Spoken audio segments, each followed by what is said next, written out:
Alright, this is part 9 of a multi-part tutorial series started by Spencer Yan, continued by myself. I'm gonna be slowing down my speech a little bit and kind of talking lower and hopefully a lot less, because I noticed just how stuttery and fast and like panicked I was talking in the previous tutorials. So to mitigate that and to not lose my voice and sound like my voice is cracking and like I'm 12 years old and on the verge of puberty, I'm gonna be slowing down my speech and trying to talk a little bit less, so that it makes things easier for both you, the viewer, and myself, the tutorial-y teacher, whatever the fuck you want to call me. So yeah, this is a tutorial on how to give enemies guns, and it's pretty simple. We're gonna be starting with scrGoGetWeapon, and I've added a note here, important, make sure to fix. Essentially, in my first tutorial video, or 7th, depending on how you look at it, I taught you guys how to give enemies melee weapons, and in that tutorial we also went over, whoops, sorry, this is the wrong notepad. We went over scrGoGetWeapon, and scrGoGetWeapon is kind of fucked, because to add new weapons to this game, I'll just wait, no, sorry, if I just go ahead and bring it up real quick. To add new weapons, you're taught to, if you've watched Spencer Yan's tutorials, and this is the way you should do it, even if you haven't, when you add a new weapon, you want to add it right before this toy MP5, making it image index 26. You wouldn't add it up here, because if you did, consequently, it would displace everything after this, and you would have to go into the code and re-evaluate every single image index that's now been shifted over because you added a weapon up here, and that would be absolute hell, and you definitely would not want to do that. So, what we've gone ahead and done is, we have, I should actually give credits real quick to Dump, Elysia, Meowbius, and lastly Danny Judas from the Workshop Labs Discord, because they helped me out a lot in fixing this script. So we're gonna go ahead and open it up right now.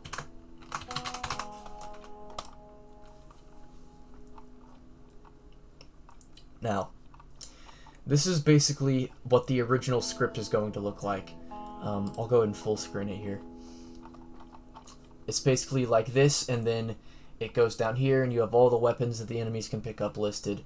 And up here you have image index is less than or equal to 7, and image index is greater than 7, exit. And there's basically a massive problem with this. The problem is that it gets the target from the image index 7, whether it's greater than or equal to or less than or equal to or greater than, and then it exits based on that, which is fine on its own, because of course the developers never intended for the enemies to be able to pick up any weapons beyond the first 7 or 8, because there is 0, it starts at 0, beyond the first 8 weapons in SPR weapons.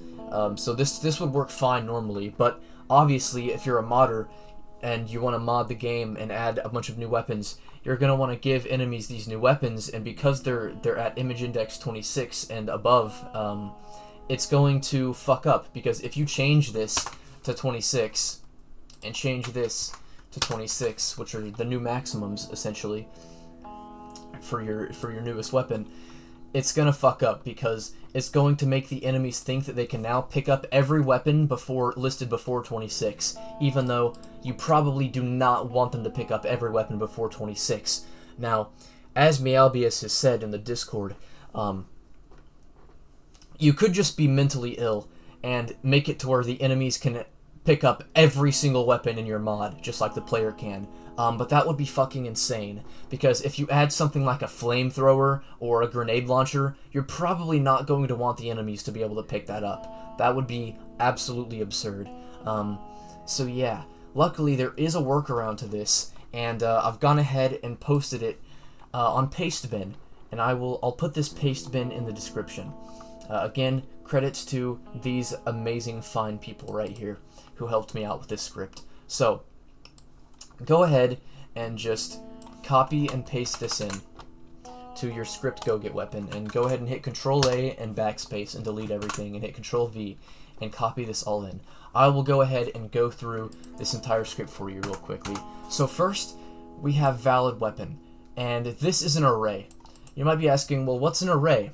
An array is essentially just a list of data, and it starts from 0 and goes on to however long you'd like it to go on, essentially. And valid weapon is the name of our array. You can name it whatever you want. If you want to change valid weapon to something different, if you think you have a better name for it, or something that you think would fit better, you can go ahead and do that. I've just named it valid weapon for, well, the purpose of what this script does, essentially. And it's a list that we have set to a certain value. You can also set it to a variable and a bunch of different things, but for our purposes, we've set it to the values of the target down here, which are 0 through 7, and then I added a val, which is 26. So I went 0 to 7, and then I added valid weapon 8, which is 26. So what you'll want to go ahead and do is, say you have weapons that are listed 27, 28, etc. You would want to go ahead and add them in here really quickly. You want to open up a new valid weapon. It would definitely be easier to just copy and paste. Make sure it's labeled 9 equal to 27 or 28 or whatever, and you would just keep going down the list until you have all of the weapons that you want to give to the enemies in this array. But I have already done that, so I'm going to go ahead and delete this. But you get the idea. Now, we'll go ahead and comment this. You don't have to, but just so I can help you explain a little bit. Valid weapon is an array that determines, well, that holds the target IDs of our weapons, specifically referring to the image_indexes of SPR weapons. Okay?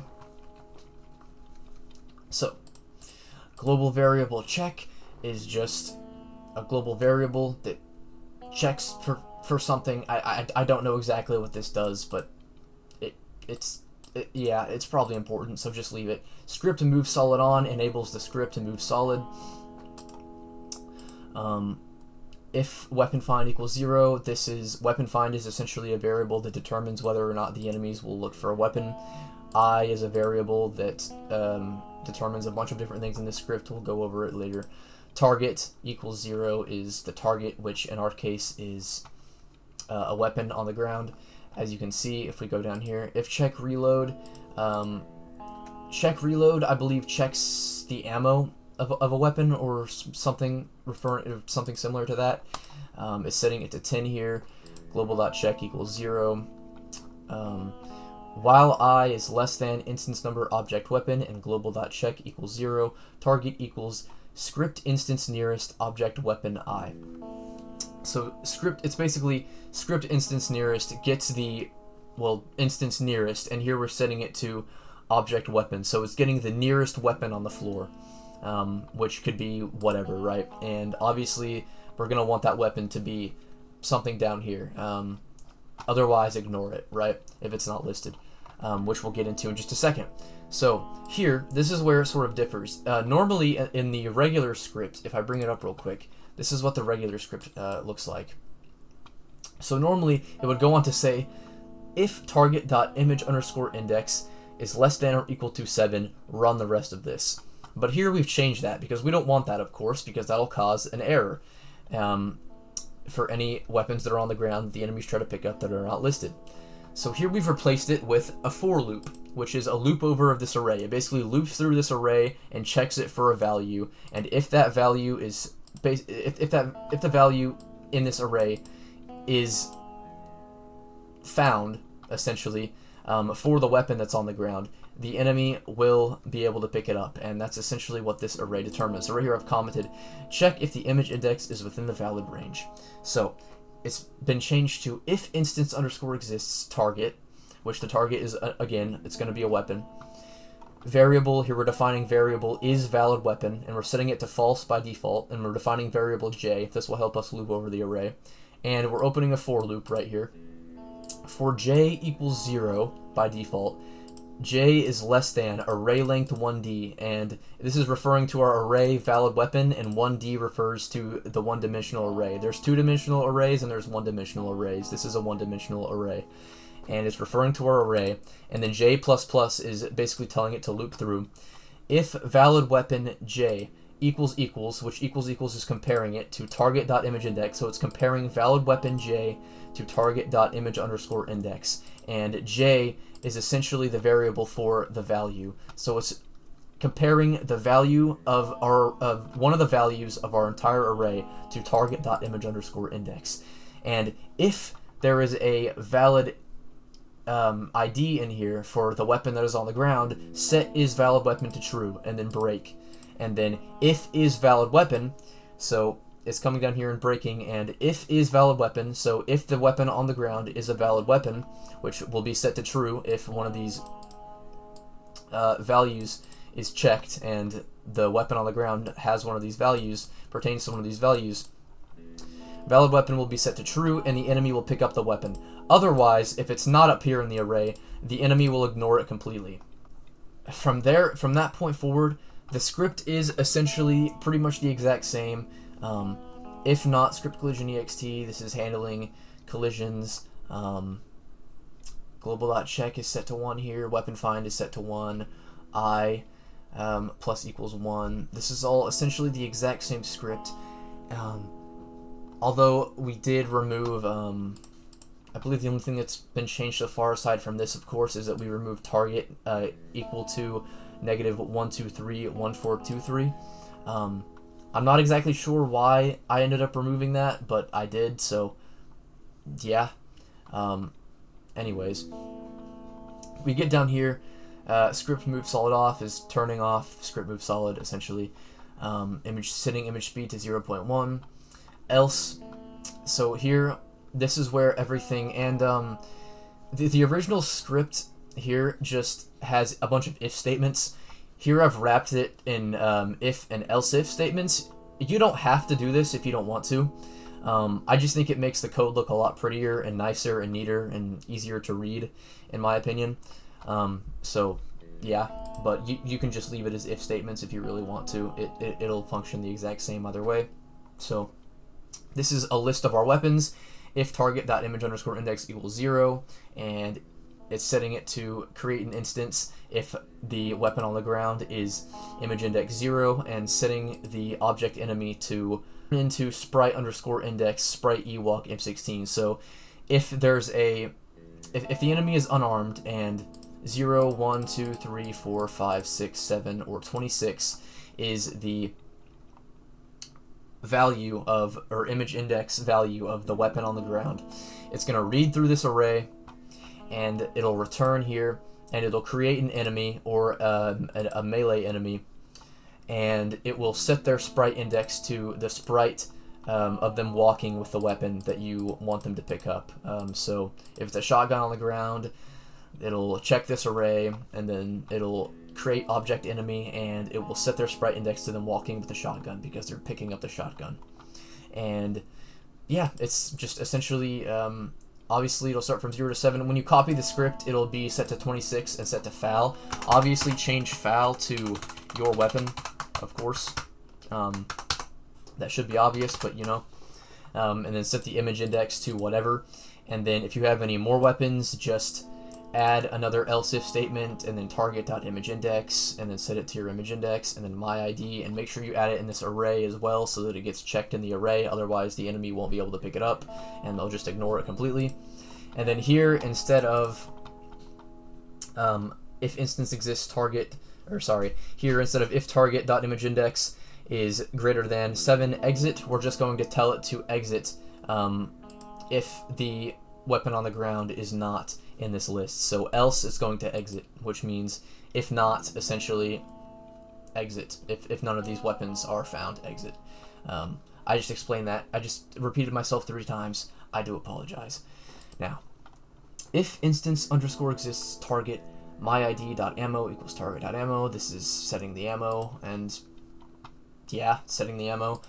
Telling it to play the pickup sound for whenever the enemy picks up the weapon, and it's destroying the instance of the target, and we're doing this twice to make sure that it destroys the instance of the enemy. So basically the way this code works is it creates a new instance of an enemy, whether that be melee or a regular enemy that picks up guns. Object enemy is for enemies with guns, object enemy melee is for enemies with melee weapons. And it's basically creating an entirely new instance. And if we don't destroy the previous instance of the unarmed enemy will stay, and it'll create a new instance of the enemy with the weapon. And that's a problem because it'll essentially duplicate the enemy. So we want to make sure it destroys the previous enemy and creates a new enemy with the weapon. So that's why we have an extra instance destroy down here to make sure it destroys the previous target or the previous enemy. And then everything else is the exact same as the previous script. It's just dealing with, well, I'm not exactly sure what it's dealing with. It's dealing with something called place free, and then setting weapon find to 0, and then this has been commented out, and then it's exiting the script. So, yeah, hopefully that was clear and concise enough. This is a bit complicated, so if you need any more explanation, and I'm not the best at explaining things, even with my new little speech contingency that I've set up here, I can tell that I was still stuttering over myself a little bit, but if you need anything explained to you in full or explained to you better, just feel free to ask in the comments and I will get back to you. But that's scrGoGetWeapon, so we have that out of the way now. Now that we have fixed that script, that was probably the most important part of this tutorial. My bad. I can actually close this now. We don't need this anymore. So, now that we've gotten through that and you've added your weapon ID to scrGoGetWeapon and set it up and set the array up and gone ahead and pasted my my newly edited script in here and set this to your weapon and added all your amazing weapons to the game, or to scrGoGetWeapon, but also to the game. Let's go over what you'll need real quick. You really only need a walking animation of your enemy. You can add a searching animation if you want. You don't have to. It's necessary, of course, if you want them to play the searching animation with the weapon by their side when they go and look for you. If you don't want that, of course, you can just not add anything here, and we'll completely skip these 2 scripts here. But you really only need a searching animation and a walking animation. The reason you don't need an attacking animation is that even though they are in the game, the enemies in Hotline 1, as opposed to 2, never actually play their attacking animation. Though they have attacking animations in the files, well, of course they play the attacking animations for the melee, but for the guns, they don't play the attacking animation whenever they shoot at you. The bullets just come out of the gun and the enemy shake and the screen shakes, and that's pretty much it. And because the bullets in 1 fly across the screen so fast and hit you so much faster than in 2, like in Hotline 2, people can literally dodge bullets without the branded mask, like with base speed, because the bullets are so much slower in Hotline 2. Whereas in Hotline 1, bullets fly much faster, so even with Brandon, dodging bullets is not easy at all. So by the time that if you even had time to notice that the enemy wasn't actually playing a firing animation, you're probably already dead. So none of these firing animations actually work. The enemies don't actually fire the weapon, so you don't need a firing animation. Now, if you would like a future video where I actually implement the firing animations and get the firing animations to work, I can definitely do that. But as for now, I'm not going to mess with it. But yeah, I have messed with that a little bit. In my mod, I essentially just have a script that creates a muzzle flash, so it just looks like the firing animation is playing, even though it's not. But I have messed around with this, and I have managed to get these to work. But it's entirely unnecessary, truly. But if you really, really want attacking animations in your mod, then don't worry. I can make a tutorial on that in the future. But anyways, let's go ahead and move on. So, scrSearchSprite. This is a script that gets called whenever the enemy loses you and they go into their searching animation. So as you can see, I've already added it. You just want to add a new line and type if argument 0 equals sprite e walk your weapon, return sprite e search your weapon. And as you can see, I've typed mine here, so make sure you go ahead and type yours up in the script. Now, as for scrStopSearch,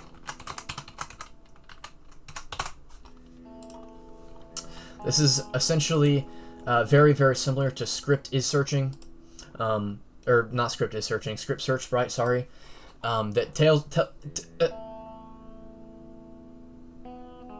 I apologize. That tells the enemy to stop searching once they have played their searching animation and to go back to the walking animation and return to whatever behavior that they had before, whether that be walking around randomly or patrolling or what have you. So yeah, you just type if argument 0 equals sprite e search your weapon, return sprite e walk your weapon. Pretty simple there. That's those two scripts out of the way. And then scrCurrentWeaponExt, you're probably familiar with this if you've already added weapons for the player or added weapons in the past. You just want to go in here, and you can honestly add it wherever you want, but if you want to be organized, go down here and add if argument 0 equals sprite e walk your weapon, return to the value of your weapon. If argument 0 equals sprite e search your weapon, return to the image index value of your weapon. So yeah, pretty simple stuff there. And if you haven't already, make sure you go ahead and shift the throw index as well. But I assume if you're going to give a weapon to an enemy, you've probably already given it to the player and you've probably already dealt with the throw index, but if not, make sure you shift it. So yeah. Now, we're going to go to objEnemy and the create, and we're going to go to the weapons script and the ammo script. In the weapons script, you just want to go ahead and add a comma and add your walking animation, so it'll make it to where random enemies that are placed within levels can randomly get the M16, the shotgun, the double barrel, or your newly added weapon, so they'll spawn with the weapon. And in ammo, you want to go ahead and add a new line and define the ammo for your weapon, so that if they spawn with your weapon, they'll spawn with a certain amount of ammo. So yeah. Although, it's probably best that you just define the ammo in the creation code when you place an enemy anyways, because sometimes enemies just spawn with an absurd amount of ammo regardless, but yeah, just make sure you add it here as well. So yeah.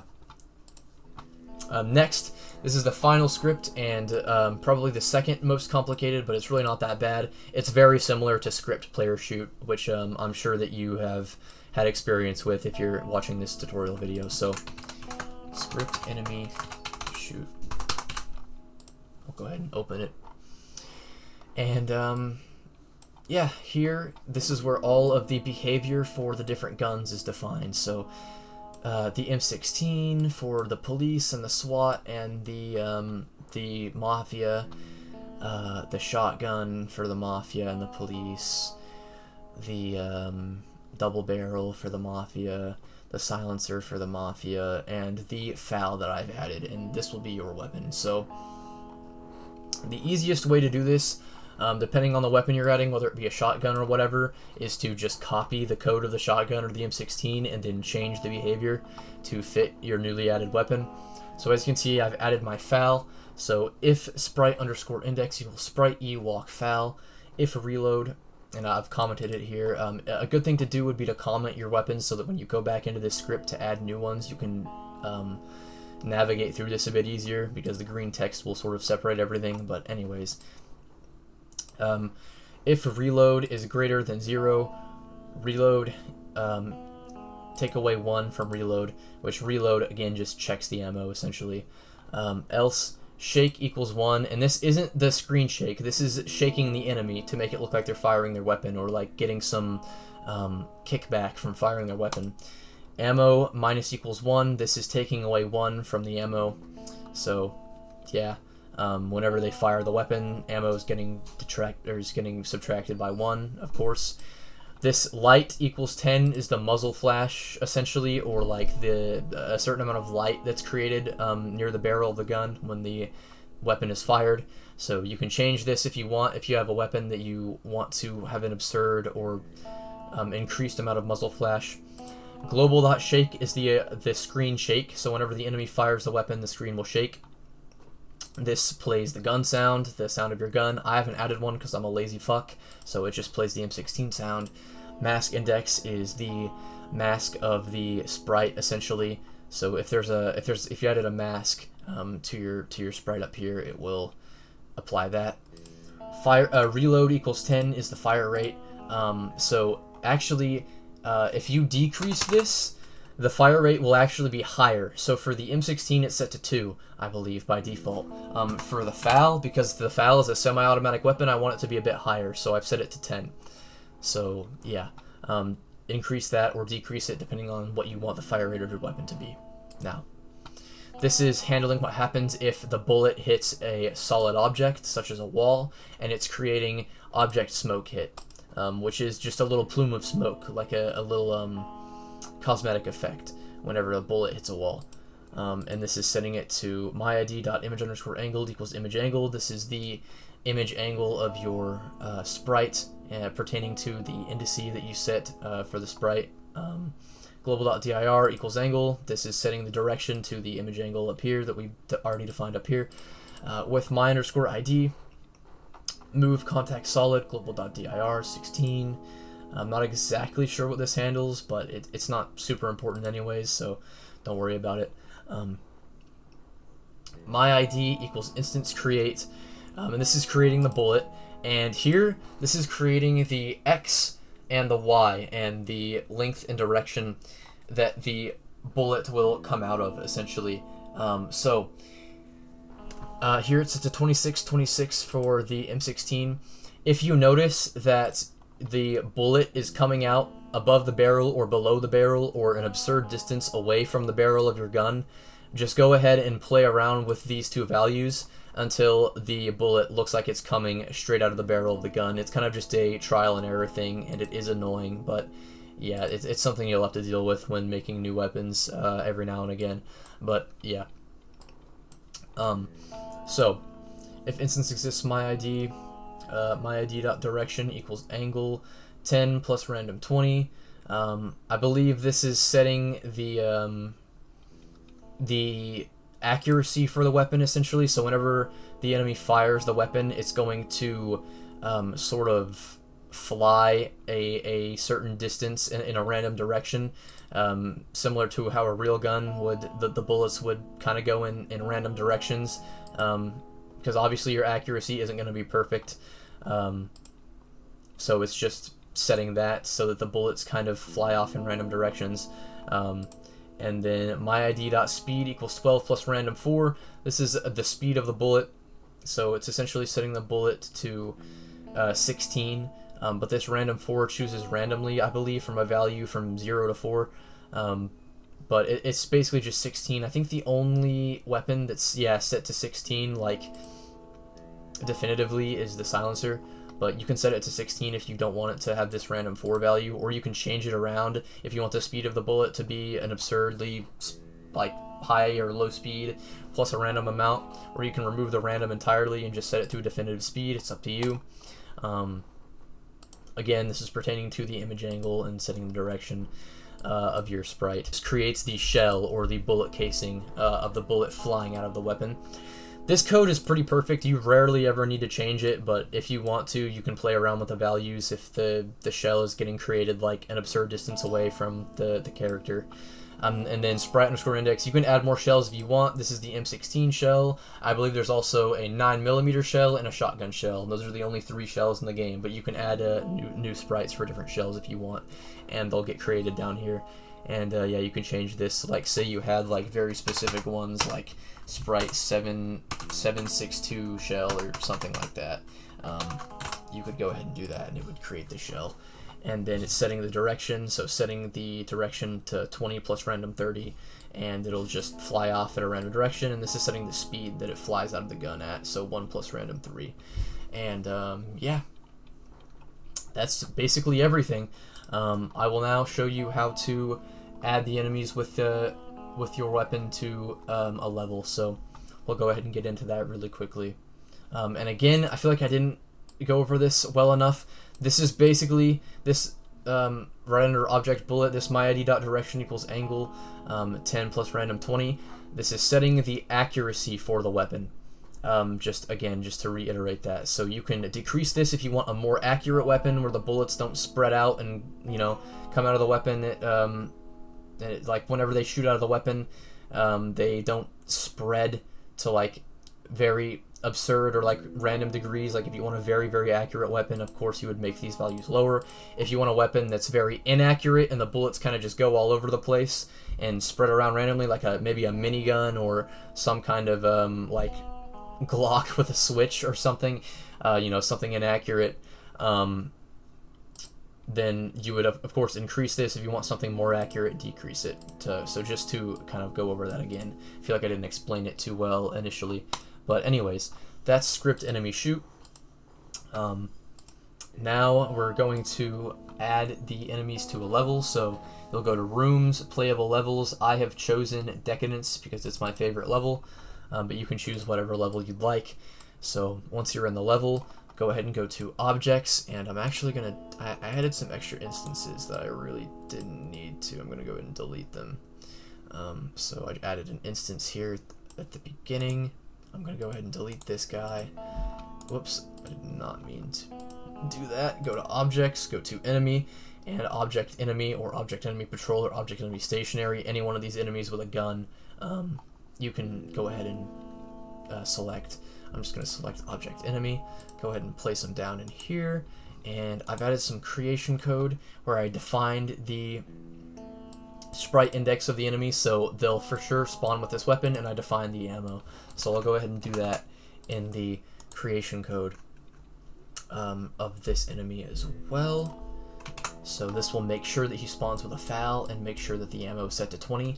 Although, because I didn't give the weapon to the player and define the ammo in all of the different scripts where you set max ammo, I believe the ammo is just going to be fucked either way. But of course, if you're more dedicated to your craft and you actually gave the weapon to the player first, that shouldn't happen to you. If you define ammo, it should actually give them the set amount of ammo. But because I didn't define a max ammo for the weapon, it's just gonna, I'm pretty sure they're just gonna have like an infinite amount of ammo because I didn't give it to the player and define the ammo for the weapon in the different scripts. But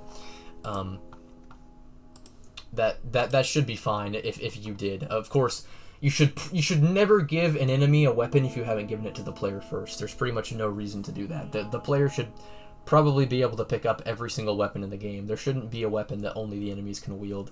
I mean, I guess you could do that, but that's that's completely up to you. You're kind of on your own if that's the sort of thing you're into. But anyways, we'll go ahead and run the game now, and I'll cut this out, and I'll meet you guys back when the game has ran, and we'll be testing it out and just showing you that everything does work correctly. Okay, so we're in Decadence, and as you can see, they work just fine. If you're wondering why the legs are white, it's because I was lazy and didn't resprite the legs, but obviously if you're more dedicated to your mod, the legs won't be a different a color for you. And also, make sure you set the indices whenever you're adding your sprite, which is where you basically click onto the sprite in the editor and add a little like plus looking sign, which is called the indices, and just make sure you add it like pretty much right on top of the enemy's head.